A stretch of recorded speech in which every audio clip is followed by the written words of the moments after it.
Saudara kita di pulau terpencil, terluar dan terjauh Indonesia sulit mengakses fasilitas kesehatan. Mari doakan dan dukung dengan sedekah terbaik Anda agar proyek kapal dakwah Dr. Ker BWA bisa segera memberikan pelayanan kesehatan gratis pada mereka. Bismillahirrahmanirrahim. Assalamualaikum warahmatullahi wabarakatuh. Waalaikumsalam. Dalam kesempatan ini saya didampingi dua tokoh yang tidak asing lagi dalam konteks Indonesia. Sebelah kanan saya Profesor Taufik. Jadi profesor lagi nggak malah. Insya Allah yang mengakui kan masyarakat yang berani mengungkap fakta, data tentang kejujuran, kebenaran dan keadilan. Sebelah kiri saya Hatta Taliwang. Dulu pernah bersama Jenderal Nasution selalu di rumahnya dan pernah jadi anggota DPR RI dari Partai Amanat Nasional. Seingat saya demikian. Yang ingin saya konfirmasi dari kedua pendapat ini adalah tentang ijazah Jokowi yang dapat dipastikan lewat dua penentuan dari Pengadilan Negeri Jakarta Solo dan Pengadilan Tinggi Semarang yang sangat jelas mengkonfirmasi kepada kita dari putusan yang ada kepada Bambang Tri dan Gus Nur itu tidak ada menyatakan ijazah Jokowi asli. Padahal yang dipersoalkan adalah tentang ijazah. Cuma diputer-puter sama jaksa urusan hoak, urusan berita-berita yang nggak benar. Nah, justru itu tidak dibenarkan oleh putusan Pengadilan Tinggi Jawa Tengah bahwa tidak ada hoak dan tidak ada keonaran, sehingga hukumannya diturunin dari 6 tahun jadi 4 tahun. Nah, sebelumnya jaksa menuntut 10 tahun, PN menghukumnya 6 tahun, jadi udah dikurangi 4 tahun. Nah, ini mengindikasi secara ilmu hukum putusan ini menandakan hakim tidak yakin, gitu. Hanya prosedur aja mungkin basa-basi, tahu nggak enak, ini menyangkut tentang hajatnya presiden. Nah, buat kita orang-orang intelektual yang nggak bisa dipengaruhi oleh tekanan atau iming-iming atau uang atau apa, kita harus berlaku objektif, sistematis dan baru kita bisa toleran. Nah, pertanyaan dari sebelah kanan dulu, Mas Taufik. Bagaimana Anda memandang peristiwa kan Anda mengikuti tentang ijazah palsu ini?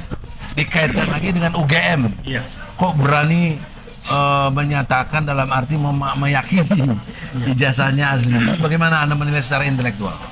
Jadi kalau dari bahasa orang kampus, ya, saya mantan orang kampus, tapi saya bukan ilmuwan.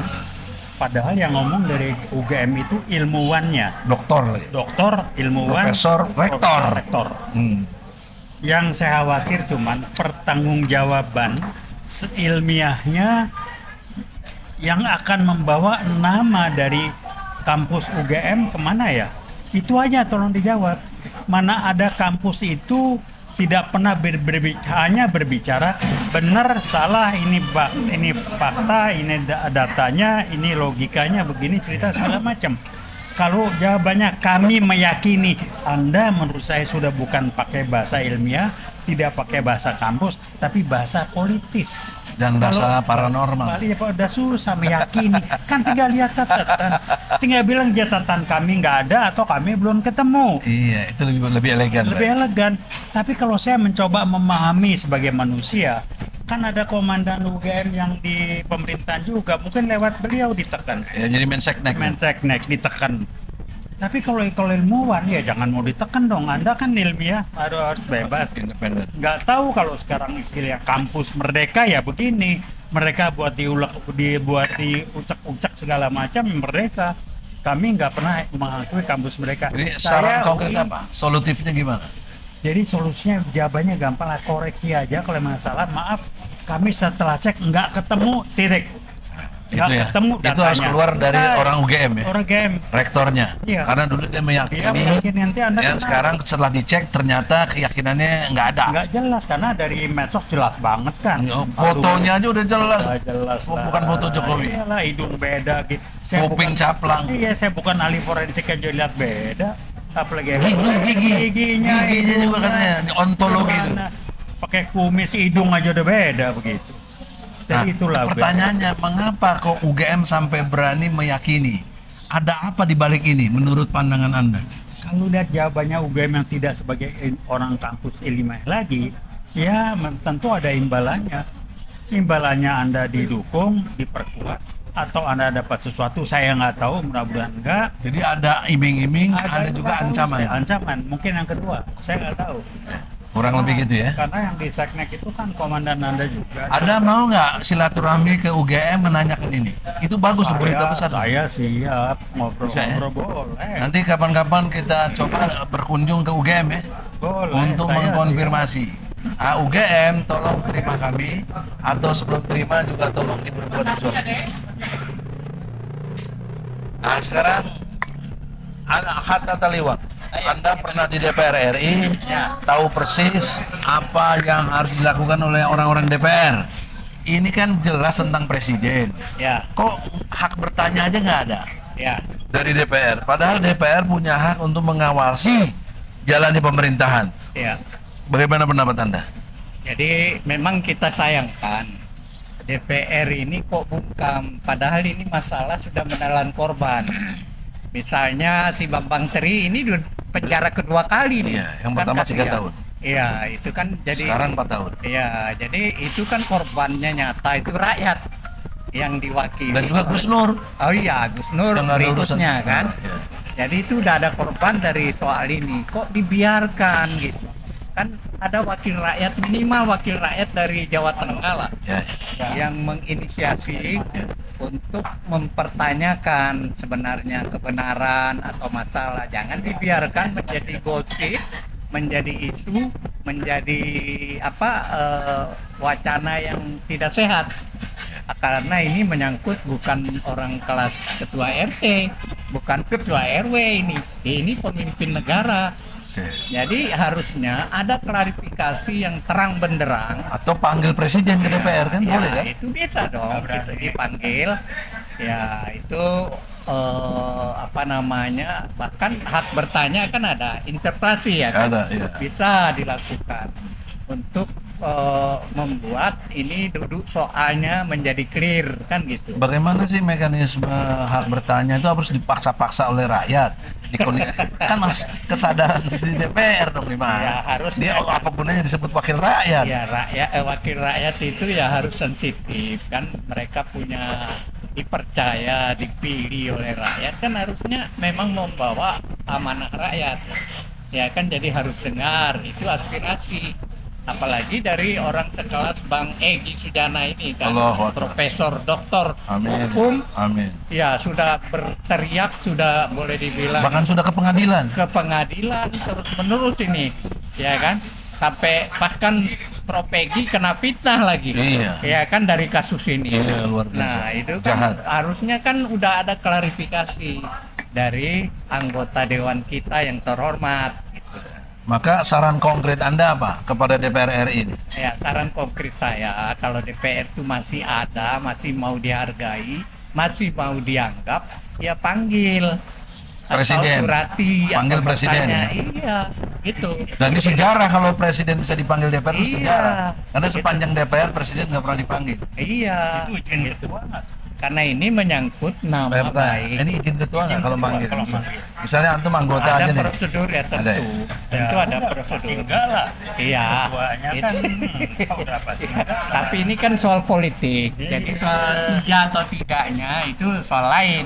Tapi prosesnya itu harus muncul di publik sebagai bukti bahwa anggota DPR itu ada kesungguhan.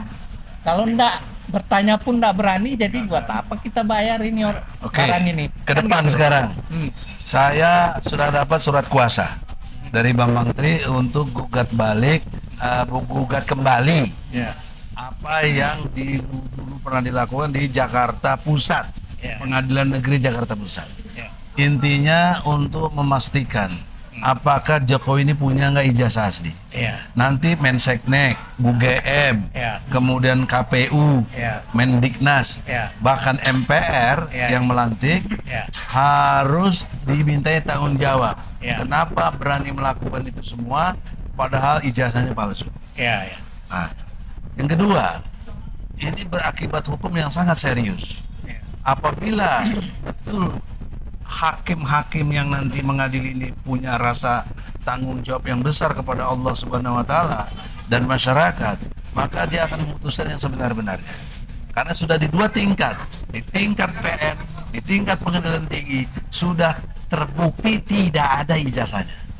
Nah, sekarang saya mau menekankan itu di Pengadilan Negeri Jakarta Pusat. Oke. Nah, oleh karena itulah supaya hakim-hakimnya itu tergerak dan lain sebagainya, sudi kiranya antum bisa mewakili UI Watch untuk ikut bersama kami menggugat, atau Ya. anggota DPR mantan juga yang menggugat supaya terkondisi. Kalau iya, kami sangat terima kasih karena ini bukan kepentingan Egy Sujana, ngapain saya? Iya, iya. Urusannya ini untuk Luar rakyat biasa kita. lah. Karena ini martabat bangsa. Luar Nah, biasa. yang ketiga, Bos.